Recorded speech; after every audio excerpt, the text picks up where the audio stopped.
Bakami jajada bareda kesati Iba ame bakka qubatu dhabe kadachuu hin qabu asaffaata shooma tokko yoo argitanii samuuna dalagaa fin ture torbe tokko dabareera mana inni keessa jiraatu dhaqee argeeti immaan hin booyan inni qeerroof qarree kaleessa dhangala'e inni qabsaa'ota haqaa qabsoon oromoon kalee finiinsee asiin gahe silaa oromoon biraan rakkattu kottee duudaan kaleessa gaafa biyya kana harmaa fi harka murte abashaa achii fiddee oromiyaa keessa qubachiifteeti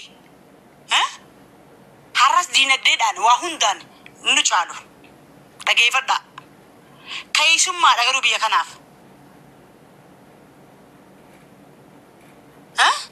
yeroo kana keessa saba kana artistii kana yoo aangoone yeroo aangoora jiru yeroo harka qabnutti harki waan fuula ibsu tormoon harki waan fuula ibsu kadir marti tumaje welli saamiti absaya oromiyaa fi oromooti kadir marti walti madaluun qabon acaalu addan baasu usmaayo musa addan baasu eebbisa addunyaati addan baasu maaramee harka daadhii galaan addan baasu waanin beekuuf waanin mana isaanii dhaqee gaafa ati dhattee bar waliin teessu gaafa keessummaa oromoo mana isaa dhaqee bar waa'ee oromoo seenaa oromootti nama haasa'u bar asumaan yaadataa juunadii galatoomii horii bulii jiraadhu ammallee wallaansaa guutuu kafal godha jeera oromoon guutuun karuu hadir kaleessa roorootu biyyaa baase rooroo oromiyaa baase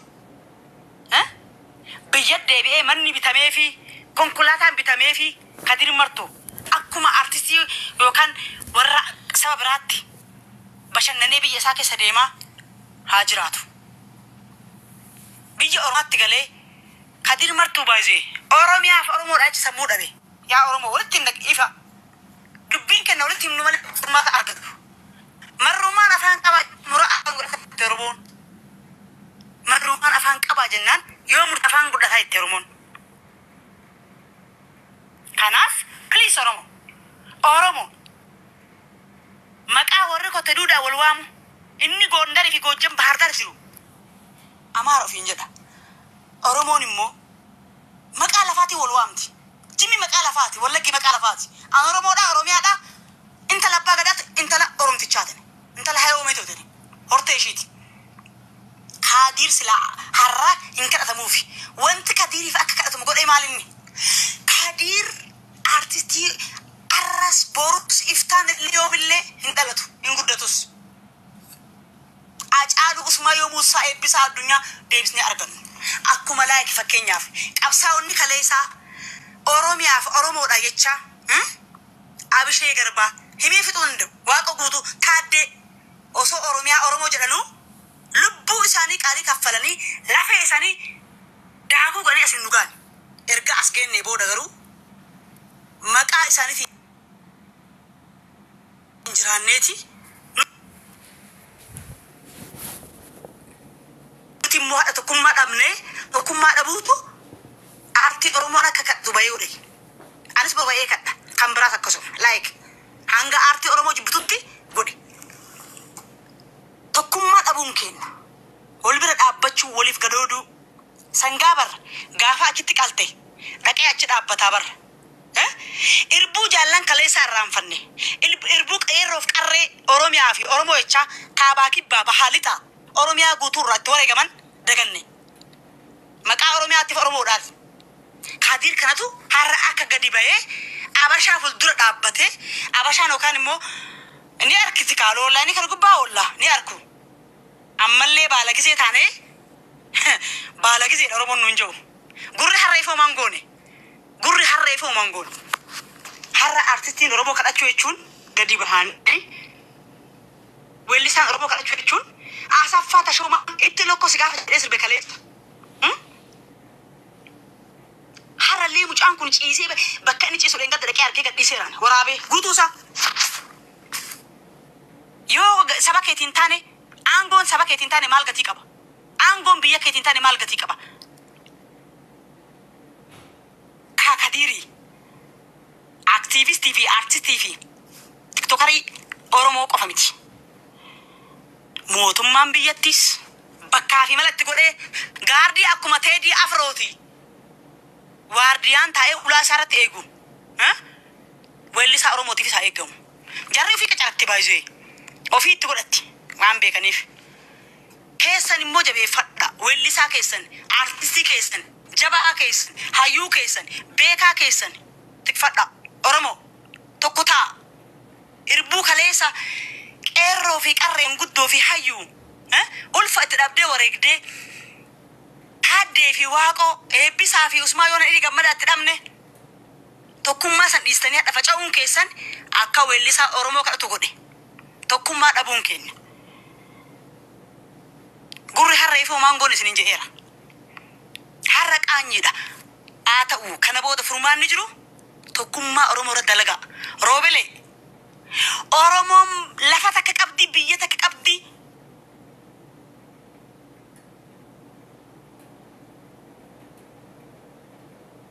Okay, tap gurame Oromo maaf tap ngone. Foto kiyerati tap gura. Khadija ni Turkish itu tu kabe. Artificial Oromoon fen.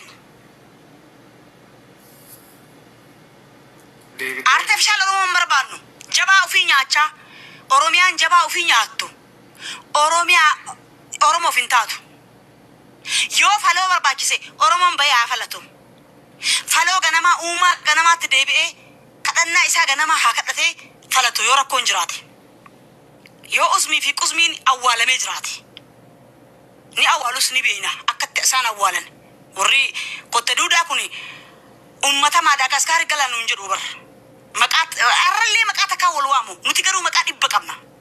Kanaaf Oromoo weellisaan Oromoodhaa kana booda kadhachuun qabu.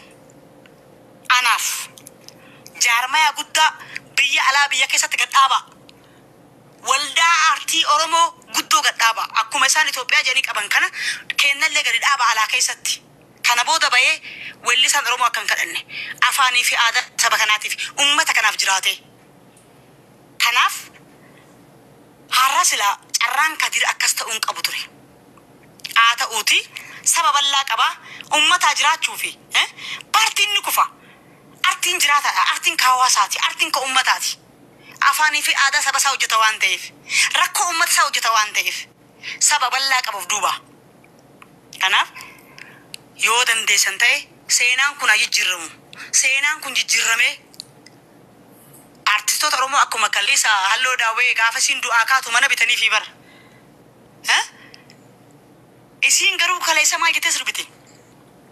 Ka'ee lafaa hidhadhee qawwee kiyya. Waan isin jettee bosona keessa deemte nu sirbite san daganneeti namni halloo daawwee dhaqee gaafatu dhabame bara. Namni halloo daawwee dhaqee gaafatu Oromoo. Kadir mucaan xiqqaan kun deengada barkadhachaa du'e. Kadir Ahmad. Weellisaa keessan jabeeffadha. Mahmud Ahmadiif garuu geggeessaa qopheesseef Abashaan. Geggeessaa Mahmud Ahmadiif geggeessaa qophaa'eef. Kan kenna geggeessaa biti carraan itti awwaalamuu Finfinnee keessa leen qabnu waan biraa dhiisa. Yoo ani du'e yoo Kadir du'e yoo kan biraa du'e maaliif biyyatti geeffama? Sabni isaa maali? Finfinnee handhuura kennaa. Finfinneen kan keenya jenna. Maaliif reeffi Oromoodhaa Finfinnee keessa ba'ee biyyatti gala? Kajaraan mamaa Finfinnee keessa awwaalama. Sabni isaa maali kun? Tokko ta'uu dhabuun keessan, waliigaluu dhabuun keessan hammam akka gatii nu kaffalchisaa Oromoo bara. Oromoon addunyaa gubbaa jirtu. Hammam akka waliigaluu tokkummaa dhabuun keessan, wal jala yaa'uu dhabuun keessan. Hammam akka gatii nu kaffalchisaa jiru. Reeffi kennallee gaafa biyyatti gala. Maaliif? Finfinnee dhumte Oromoon. Finfinnee dhume kaabaa kibbaa bahaa Oromiyaa guutuurraa. Reeffi on biyyatti galaale. Lafa abbaa kiyyaa biyya abbaa kiyyaa qe'ee abbaa kiyyaa jedheeti irratti dhume kaabaa kibbaa bahaa lixa. Har'a wanti reeffi kennallee Abashaan hojjibbitee warri kotte duudaa akka biyyatti geessan maaf achitti awwaalamee jiru bara. Qe'ee kennarratti lafa kennarratti kun kana maaltu sin godhe waan biraa miti. Ummata hamaa haamuu dhufee fi ummata muxxee gurguruu dhufe. Wanti akka isirra aanee lafa qabrii isirra dhabdane isin godhe tokkummaa dhabuudha.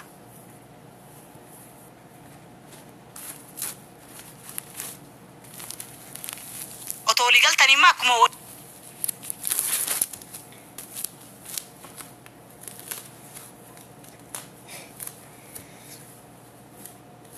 wayane dengada rasa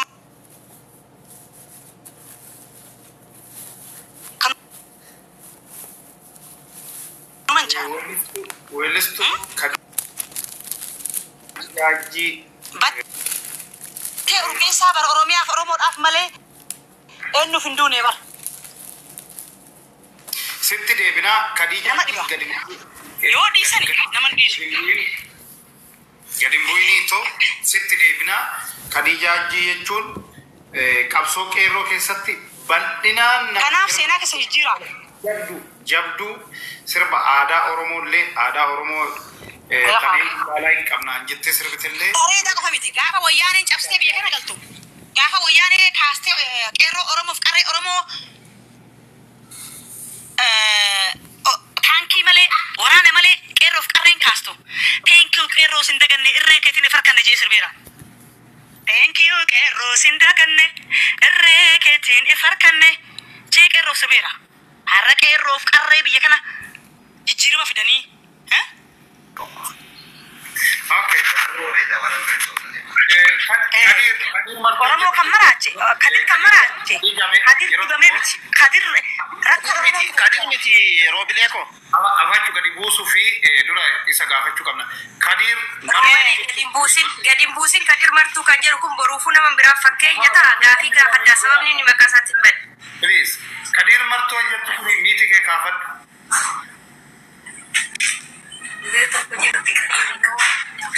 kadir martu anjatu miti ke kafat okay kadir martu miti me dubisani robele dubisani no martu amar kadir miti dubisani martu samiti okay subda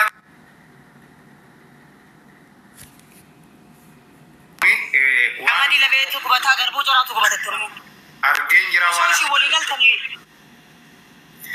namot berat charake dina namaskesa Khadija tola sile bisamalle dawi Khadija ulle bisi ni turkish ya sirifat mana ufata ne bakka kadir martu abadula fuldura dabbate to dubbate san sena sanitti nude bime sena bota tani janar ge tube kawanta efi sena sanitti nude bime mal jedani tarkafi akamiratu furatani mana ufata kadir martu ratti yoni kayel butani tachi kessa basani dubatti dabarsani adula gamadati jema robele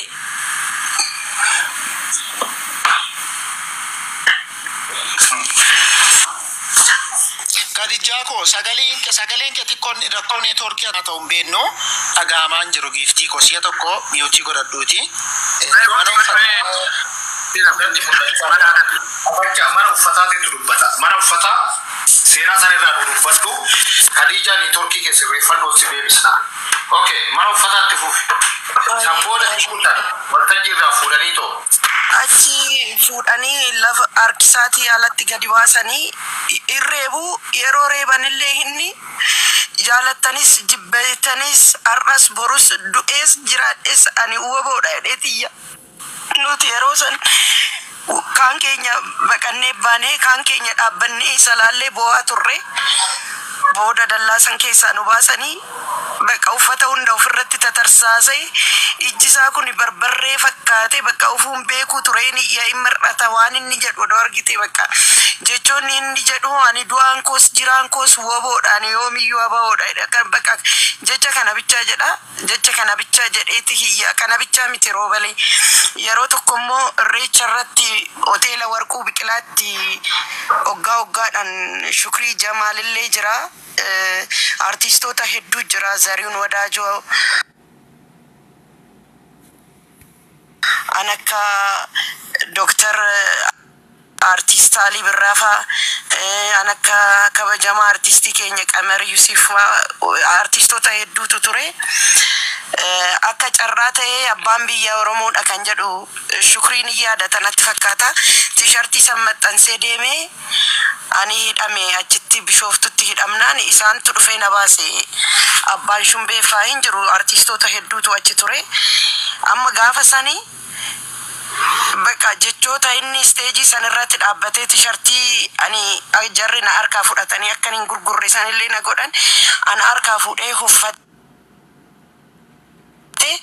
jechoota inni achirratti jedhu bakka wanti inni achirratti dabarsu kanuma bakka arras borus ani woboodha kana jechisaa hundumaa kana na Kadir martuu dhibee miti dhibeen qabu Kadir dhibeen isaa jaalala uummata Oromoo saadhaa qabsaa dhugaatii Kadir waan feete yoo gaafatte waliin teessee yoo haasofte haasaa lama yoo haasa'e haasaan sadaffaa woboodha bakka haasaan Kadir jechuudhaan akkanaaf kanaan duras akkanumatti dhukkubsatee ture dhiphina sammuutii jedhanii gara garjii kana ture yeroo tokko laaleen ture umurii isaa guutuu dhukkubsachaa jiraate dhibee isaa garuu namni hin beekneef malee Kadir oggundumaa akkuma dhukkubsate inni weellisaa miti inni weelluun isaa fi weellisaa jedhee waamuu hin danda'u ana jechuun akka Naggasaa Wagiitti akka Eebbisaa Addunyaafatti akka gootota kaleessa darbaniitti malee Kadir kana jedhee ibsuu hin danda'u garuu qaamaan yeroo hedduu bakka hedduutti yeroon isa argu jechisaa tokkoof tokko ani woboodha jedha du'ees jiraadhees ani woboodha jedha. Okay, galatoomii. Miirri kun mana hoosaa maxxansiiftan deebi'a. Galtirri amma inni keessa jiru kun durillee akkanumaa jechaadha akka amma himaa jirtu kanatti. Sirriidha. Yeroo biyya keessa ture Kadichaan hin beekti. Artistoonni hedduu warri yeroo san Kadiritti hiiqan hin beeku. Yeroo hedduu Kadir martuu amma ndoom qabsoo dhiiseera. Yeroo biyya keessa jiru Kadir fayyaan qabu ture. Yeroo hedduu yeroo tokkollee gara garjii kanatti akkanatti baay'ee reebamee dhukkubsatee naannoo san ture baay'annee dhaqnee laallee baqqaatti boonyeetuma biraa deemne homaan gooniif. Guddaa galatoomii kun amma miirri kun waan ijaan arganii jechaadha. Waan ijaan argan shakkii tokko malee wanta mucaan kun Oromoodhaaf ta'e Robele. Khadija tufufume. Wasi dabala. Haakchi dhawwaa tufan. Mammaa kan waa himan. Tiisa kokkee jiru dhangaan hin mi'aawa. Marrumaan afaan qabaa jennaan muran afaan godhataa itti Oromoon. Mucaan kun baay'ee mana isaa gaafa deemtee ijoollee isaa hojii haadha jilbiiffatee waa'ee Oromoo sitti haasa'a. Jilbiiffatee waa'ee Oromoo sitti haasa'a. Waa'ee seenaa Oromoo, waa'ee Oromiyaa, waa'ee qabsaa'ota Oromoodhaaf Oromiyaa jecha akkas ta'an. Seenaa isaanii si kaasa. Har'as akkuma kaleessa jaarraa 150 Oromoo gabroomse wanti aartiin Oromoo kaleessa abbaan qabdu diina. Har'as baala gizii gaafa jamne abbaa dhabne. Gabrummaa Oromoo jaarraa 150 Oromoo gabroomse. Waa takka isin hima. Barubarii na ajjeesani. Waa takka isin dubbadha. Hanga isin tokkon taanetti hanga akka warri kotte duudaa muxxee gurguruuf achi Finfinnee gale nuti Amaara jettee falmatti. Dubbattis weellisaa sanitee afroo waardiyaan tiksiifatti.